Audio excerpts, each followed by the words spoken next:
Olá, meu irmão, Deus abençoe sua vida, a graça e a paz do Senhor Jesus. Eu quero nesse momento estar começando mais um vídeo com a mensagem da palavra do Senhor, mas primeiro eu quero pedir para você deixar o seu like, deixar o seu comentário, se inscrever no nosso canal se você ainda não é inscrito e compartilhar.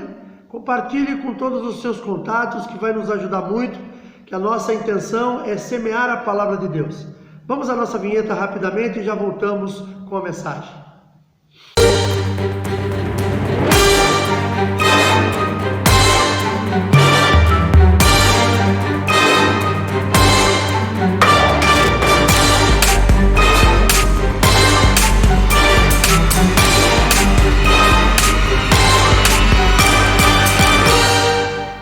Muito bem, estamos aqui de novo. Vamos aqui neste momento fazer a leitura da palavra do Senhor. Se você tiver de posse da palavra do Senhor, abra comigo no livro de Lucas, capítulo 18. Nós vamos ler a partir do verso 9, que fala sobre a parábola do fariseu e do publicano. Diz assim a palavra do Senhor: E disse também esta parábola a uns que confiavam em si mesmos, crendo que eram justos e desprezavam os outros. 2 homens subiram ao templo a orar, um fariseu e outro publicano. O fariseu, estando em pé, orava consigo desta maneira: Ó Deus, graças te dou, porque não sou como os demais homens, roubadores, injustos e adúlteros, nem ainda como este publicano. Jejuo 2 vezes na semana e dou o dízimo de tudo quanto possuo. O publicano, porém, estando em pé de longe, nem ainda queria levantar os olhos ao céu, mas batia no peito, dizendo: Ó Deus, tem misericórdia de mim, pecador. Digo-vos que este desceu justificado para a sua casa, e não aquele. Porque qualquer que a si mesmo se exalta, será humilhado, e qualquer que a si mesmo se humilha, será exaltado. Amém, meus queridos? Nós vamos estar falando um pouquinho sobre este assunto. Nós vivemos num mundo hoje que infelizmente nós vemos muito disso. Pessoas soberbas, pessoas que eles acham que eles são melhores do que os outros. E o nosso Deus criou o homem e colocou o homem para dominar, e o homem acabou criando nele o desejo de dominar o seu próprio semelhante. E é o que nós temos visto nos dias atuais. Nós vemos aí numa mensagem anterior que eu já falei sobre isso, homens que muitas vezes conseguem enriquecer na vida, homens que conseguem se tornar bem-sucedidos e precisariam de alguma forma ajudar o seu semelhante, mas eles, se puderem, eles vão mandar passar por cima de todos eles. O que eles muitas vezes eles esquecem é que Deus, ele é tão perfeito naquilo que ele faz, porque quando ele criou o homem, ele permitiu ao homem se tornar alguém, vamos lá, excelente em alguma área, que acabou criando, por exemplo,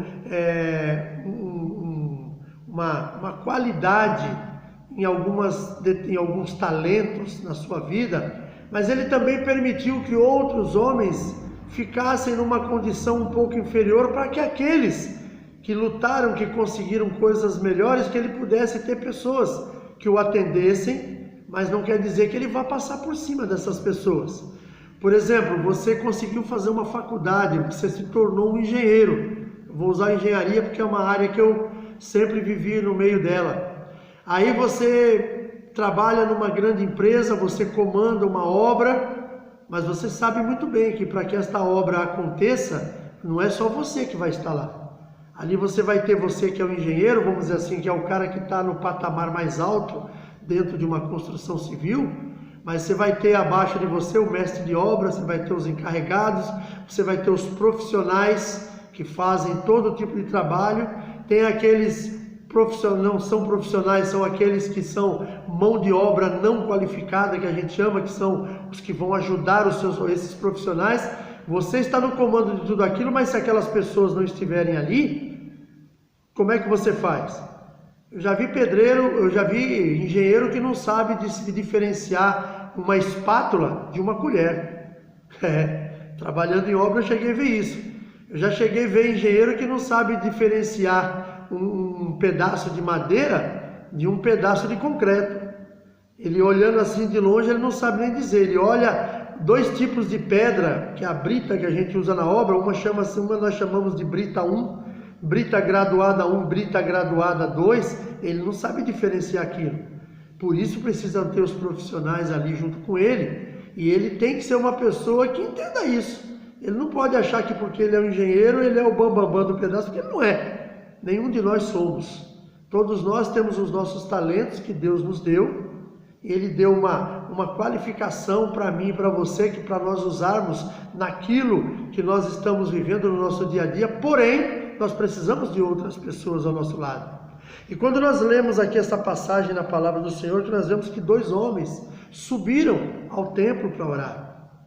Um deles, quando se coloca ali diante do altar do Senhor, começa a dizer: Senhor, olha, eu não sou igual a esses outros que tem por aí, tá?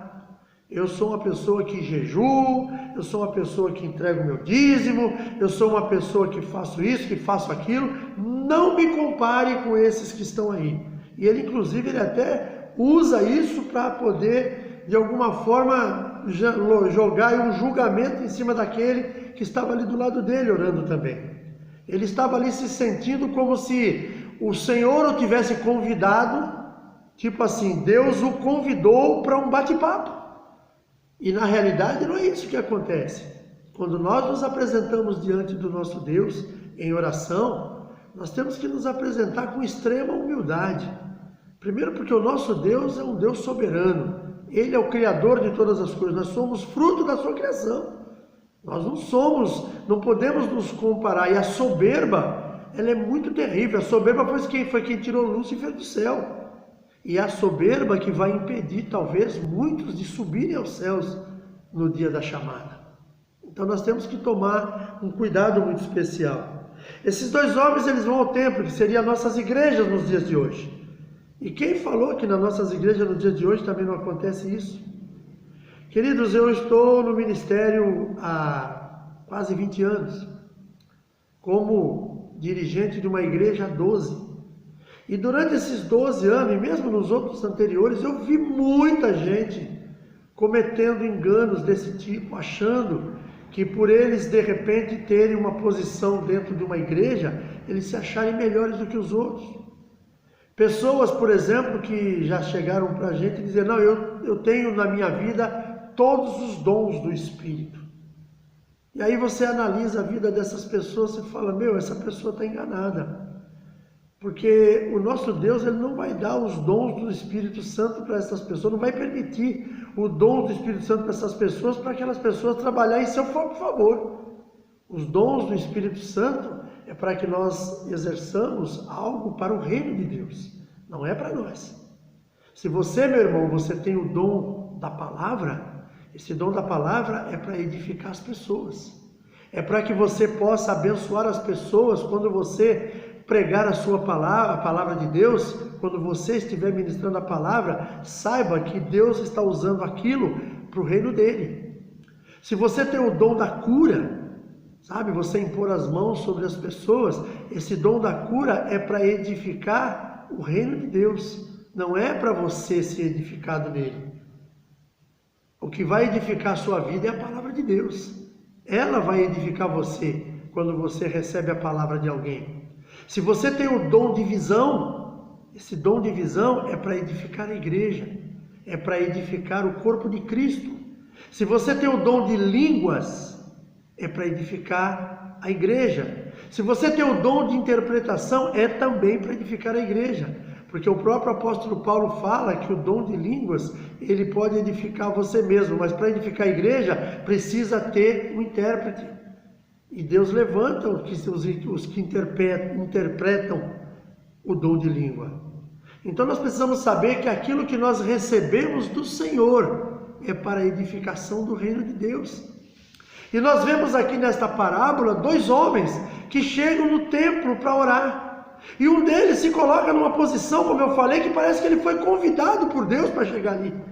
Parece que o nosso Senhor, o nosso Deus, mandou um convite para ele: olha, meu filho, vem aqui que eu preciso conversar com você. Eu preciso de você aqui comigo, porque senão as coisas não vão funcionar. Ele chega ali diante de Deus naquele dia, na oração, conforme diz a parábola, desse jeito. É como aquela pessoa que diz assim: se eu não estiver nessa igreja, nada acontece. Se eu não estiver dirigindo este grupo, nada acontece. São pessoas que estão agindo como este fariseu, agindo de uma forma achando que ele é que vai trazer a edificação para a igreja. Ele é que vai trazer a edificação para o grupo que ele está dirigindo. Ele é que vai trazer bênção sobre aquele lugar. Não, nós não temos nenhum desses dons. Os dons que nos são dados por Deus é para edificação do corpo de Cristo na terra. Se você, meu irmão, você tem o dom da palavra, realmente faça bom uso dela. Pregue a palavra do Senhor em tempo, fora de tempo. Pregue para a sua família, pregue para os seus colegas de trabalho, pregue para os seus amigos na escola, pregue para os seus vizinhos, fale do amor de Cristo. E esse dom que você tem, ele vai edificar aquela pessoa. Aquela pessoa vai talvez conhecer a salvação através da palavra que Deus colocou no teu coração. Quem convence do pecado, da justiça e do juízo é o Espírito Santo. Mas Deus usa a mim e a você para ministrar a palavra, para que as pessoas possam entender que elas são pecadoras e que elas precisam de Jesus. Então, queridos, vamos entender o que esta parábola nos ensina. Nós não podemos usar os dons que Deus nos dá para edificar a nossa própria vida. Os dons que Deus nos dá é para edificar o corpo de Cristo. Uma das coisas que eu falei inicialmente, e vou repetir, que tirou Lúcifer do céu foi a soberba. E uma pessoa que age dessa maneira, como este homem, este fariseu está agindo, quando ele diz aqui, o fariseu estando de pé orava consigo dessa maneira: ó Deus, graças te dou porque não sou como os demais homens. Ele está dizendo a Deus: olha, Senhor, muito obrigado por o Senhor ter me feito diferente deles. E não é isso que nós somos. Nós somos iguais diante de Deus. Nós não somos diferentes. O que nos torna diferente diante de Deus, diante das pessoas, são as nossas ações. E as nossas ações podem ser ações boas ou más. A ação deste homem, por exemplo, o que você acha? Você que está me assistindo agora. Você acha que ele teve uma ação correta quando ele se colocou numa posição de destaque, julgando o seu semelhante? Claro que não. Ele se colocou numa posição de juiz, dizendo: não, eu sou bom, agora esse aí não. Esse aí nem chega perto de mim, nem se compara comigo. É isso que ele está dizendo nesse momento. Olha a atitude daquele homem que estava orando, que a Bíblia diz o seguinte: o publicano, porém, estando em pé de longe, ele não tinha coragem nem de chegar diante do altar. Ele não se sentia nem em condições de chegar diante do altar do Senhor, aos pés do altar. E ele de longe nem ainda queria levantar os olhos ao céu, ele estava envergonhado pelos seus atos. E aquele homem diz assim, ele batia no coração dizendo: ó Deus, tem misericórdia de mim, pecador. Ele reconhece que ele é pecador. Querido, nós precisamos, quando nós queremos o perdão de Deus, a primeira coisa que nós precisamos reconhecer: somos pecadores. Precisamos da misericórdia do Senhor, assim como este homem estava falando, como este publicano, que era considerado naquele tempo pelo povo judeu, pecador, publicano, cobrador de impostos, homem que estava ao lado do povo de Roma, que escravizava o povo. Eles não queriam saber daquele publicano perto deles. E este fariseu, que se achava um fariseu, que era um conhecedor da lei, ele se achegava diante do trono do Senhor, ali diante do altar do Senhor, se intitulando o melhor, dizendo: Senhor, olha, eu sou aquele que mantém a igreja, tá? Os meus dízimos. Se não sou eu dizimando, a igreja não estaria aqui. É isso que ele está dizendo. Senhor, eu jejuo 2 vezes por semana. 2 vezes por semana eu dedico aquele tempo ao Senhor. Portanto, eu sou muito melhor do que esse que está aí do lado. Senhor, eu entrego o meu dízimo. Senhor, eu não sou adúltero. Ele está dizendo que o outro não sou como esses adúlteros, roubadores. Então, quando ele está acusando alguém, ele está dizendo que ele não é. Como é que Jesus fez quando aqueles homens trouxeram aquela mulher que foi presa, foi flagrada em flagrante adultério. Quando trouxeram para Jesus, disseram, olha, ela foi flagrada em adultério. E a lei de Moisés nos diz que essas pessoas têm que ser apedrejadas. O que o Senhor nos diz? E aí Jesus, sem levantar a cabeça, agachado, riscando no chão, ele falou, se tem alguém entre vós que não tem pecado, então fique à vontade, atire a primeira pedra. Foi o que Jesus falou para aqueles homens. E este fariseu que estava ali diante do Senhor, ele estava se colocando numa condição dessa, Senhor, eu sou livre de todo pecado, eu sou uma pessoa boa, eu sou alguém que não precisa o Senhor se preocupar comigo, o Senhor tem que se preocupar com esses pecadores. Eu jejuo 2 vezes por semana, eu entrego o dízimo de todos os meus bens, eu sou alguém que não sou adúltero, não sou roubador. Então ele chega diante do Senhor dizendo que ele nem podia estar na terra mais. Se nós avaliarmos direitinho, já devia ter acontecido com ele, igual aconteceu com Enoque. Enoque andava com Deus e Deus o trasladou, o levou para si, porque Enoque era um homem que não tinha o que falar dele. Este fariseu que estava aqui falando diante do Senhor ali no templo, já devia estar na glória também. Da maneira que ele se expressa, nós sabemos que não é. Que ele era um pecador igual o outro. E se vacilar mais ainda, porque não reconhece o seu pecado. Que a pior coisa é quando a pessoa não reconhece que ela pecou, que ela está errada.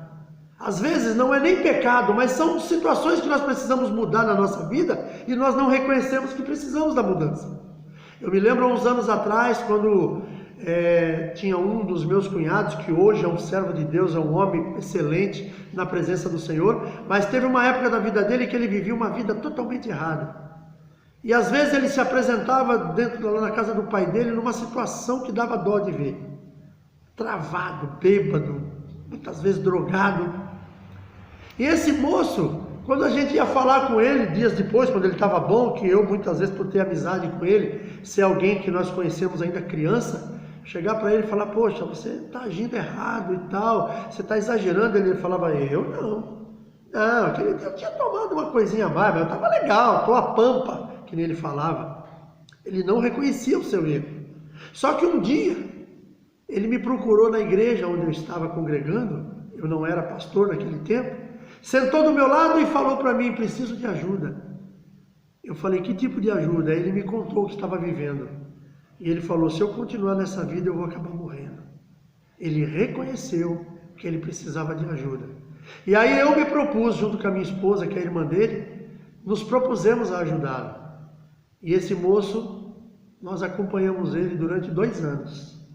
Durante 2 anos da sua vida, ele seguiu segundo aquilo que Deus colocou no coração dele, segundo o que a palavra de Deus nos ensina, usou a mim e a minha esposa, no caso o Senhor usou a mim e a minha esposa para ajudar ele, e nós estivemos ali ajudando aquela pessoa que é da nossa família. 2 anos depois, nós o conduzimos ao altar para casar. Hoje ele está vivendo a vidinha dele, muito bem casado, lá cuidando da vida dele. Mas ele reconheceu que ele estava errado. Ele reconheceu que ele precisava mudar aquilo, que senão ele ia morrer. E o que acontece aqui com esse fariseu, ele não reconhece que ele também é pecador. Ele pode até ser tudo aquilo que ele falou, entregar o dízimo, jejuar 2 vezes por semana, ele não ser roubador, não ser adúltero, não ser assassino, tudo isso. Só que isso não quer dizer que você fazer tudo isso, você já está com a sua vida, o teu passaporte carimbado para o céu, porque isso é obrigação. Cuidar da minha família é obrigação. Não ser roubador, não ser assassino, não ser adúltero, é obrigação do homem de bem. E eu não preciso pegar isso e jogar ao vento para todo mundo, para mostrar, tocar trombeta por tudo isso que eu faço. A palavra de Deus me diz que o que a minha mão direita fizer, a minha esquerda não precisa saber. Quando eu ajudo alguma pessoa, eu apenas fiz um comentário aqui para poder testemunhar de alguém que precisava de ajuda, mas que reconheceu a necessidade, que eu e minha esposa o ajudamos. Mas eu falo isso como um testemunho, para testemunhar, porque há sim solução para aqueles que estão perdidos. Não falei isso na intenção de demonstrar que eu sou melhor do que ninguém ou que a minha esposa é melhor do que ninguém. Nós ajudamos alguém que precisava. E isso nós podemos fazer a qualquer momento para todas as pessoas. Isso não é motivo para que nós venhamos tocar trombeta, soltar foguete e pedir aplausos. Agora, precisamos reconhecer primeiramente os nossos erros. Uma coisa que eu sempre falo com a nossa liderança quando eu converso com eles, é isso, eu falo, queridos, eu não sou, por ser pastor, eu não sou melhor do que vocês.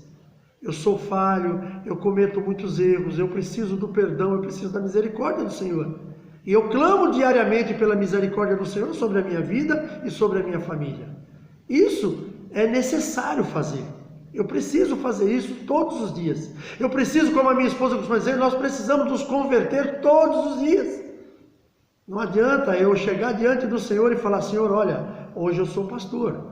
Então hoje eu não preciso de mais nada, não preciso pedir perdão, eu não preciso mais clamar pelo sangue do Senhor Jesus sobre a minha vida, porque hoje eu estou limpo de toda condenação. Não estou não, filho. Eu também sou pecador, eu também preciso das misericórdias. Então, eu não posso chegar diante do altar do Senhor, bater no meu peito, achar que eu sou perfeito e que os outros precisam ser perdoados. Não. A soberba, ela derrubou Lúcifer.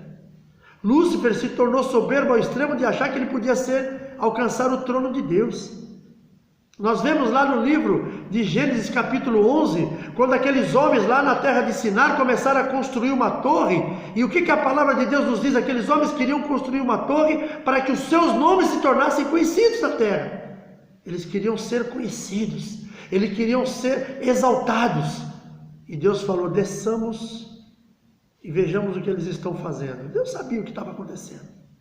Quando Deus chegou ali, o que ele fez? Ele confundiu a língua daquelas pessoas e fez com que eles se espalhassem por toda a terra. Primeiro porque eles já estavam fazendo algo que não era da vontade de Deus. Deus disse, crescei, multiplicai, enchei a terra. Não é encher a terra de Sinar, é a terra toda, é o planeta Terra. E aqueles homens simplesmente quando acharam aquele lugar, falaram, não, vamos criar aqui uma torre e vamos fazer uma torre que chegue aos céus para tornar os nossos nomes conhecidos. Querido, se você quiser tornar o seu nome conhecido, eu sinto informá-lo que o lugar que você tem reservado não é dos melhores. Então, pense diferente. Torne conhecido o nome do Senhor. Exalte o nome dele através da sua vida, daquilo que você tem recebido do Senhor. Testemunhe. Fale quem você era e mostre quem você é hoje. Mas não deixe a soberba se apossar do teu coração. Que Deus abençoe. Eu quero estar encerrando esta mensagem, trazendo uma oração. E depois eu quero fazer as considerações finais. Feche seus olhos. Pai querido, em nome de Jesus, queremos te louvar e agradecer por mais esta oportunidade, Senhor. Estarmos gravando este vídeo para que estas pessoas possam assistir e que este vídeo, Senhor, possa se espalhar por toda a nossa terra, por todo o nosso país. Que a bênção do Senhor seja sobre a vida de cada um que estão me assistindo agora. Senhor, limpa o coração deste povo da soberba, das coisas malignas. Nos guarda, Senhor, de todo laço do inimigo. Nos tira, Senhor, aquilo que não vem de Ti. Guarda a nossa vida, resguarda nossos caminhos. Dirige o nosso viver, Senhor. Que a Tua graça e o Teu poder possam se manifestar em nosso meio. Que tudo em nós seja para a glória do Teu nome. É o que eu te peço nesta tarde. E já te agradeço no nome santo de Jesus. Amém. Queridos, mais uma vez, deixe o seu like, se inscreva no nosso canal se você ainda não é inscrito, compartilhe este vídeo com as suas redes sociais, com os seus contatos e quero deixar também um forte abraço, um beijo no coração e até o próximo vídeo, se assim o nosso Deus permitir.